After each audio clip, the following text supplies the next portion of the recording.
The Gaza Health Ministry says at least 500 people were killed following a blast at a packed hospital in Gaza City today. The Israeli military is denying any involvement, saying the rockets came from inside Gaza.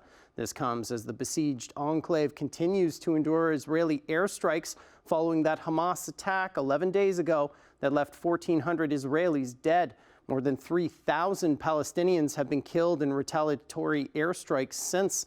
Authorities say thousands more Palestinians are seeking shelter and treatment amongst the chaos, while others continue to flee south, where Israel has promised they can find safety. Jason Gaidola joins us live tonight with the latest. Hey, Jason. Hey, Matt. This latest blast is considered one of the deadliest incidents since the initial strike at the beginning of the war, and many are condemning it, including Prime Minister Justin Trudeau, who called it an illegal act under international law. Gazan paramedics rushed numerous of wounded people to the nearest hospital following a blast at another medical center. Gaza's health ministry says at least 500 people were killed because of it. The news coming out of Gaza is horrific and absolutely unacceptable.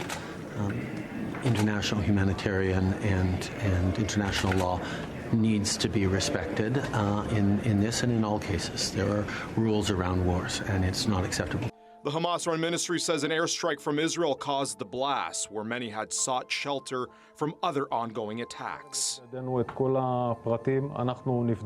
Israeli military responded, saying it looked into it and claims the blast was caused by misfired rockets from inside the Palestinian territory.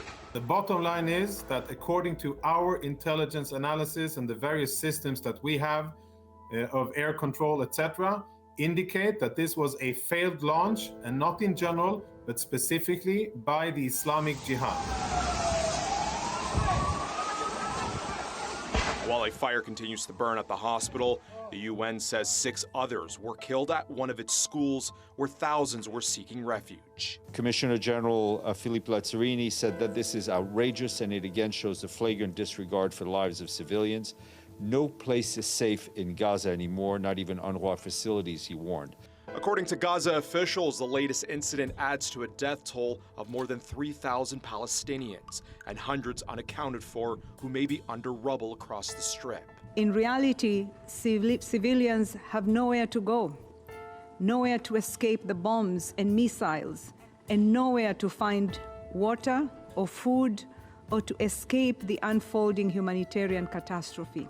Hamas also fired rockets into Israel today, but no immediate word on casualties.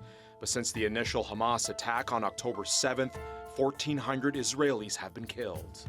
Both the abducted people and both the people who are kept there at force, the citizens of our country and the citizens of dozens of countries, and the Palestinian civilians themselves, that responsibility sits squarely on the shoulders of the Hamas war criminals. Meanwhile, thousands more are trying to escape gather at the Egyptian border, while mediators try and broker a deal to let aid in and refugees out. But I think rank and file civilian Palestinians, the gate will be open to allow humanitarian relief into southern Gaza, but we have to have the assurance from Hamas that they're not going to steal the food and humanitarian relief going in and use it for military purposes. That's a negotiation taking place right now. U.S. President Joe Biden is slated to be in Israel tomorrow, where humanitarian assistance is likely to be talked about.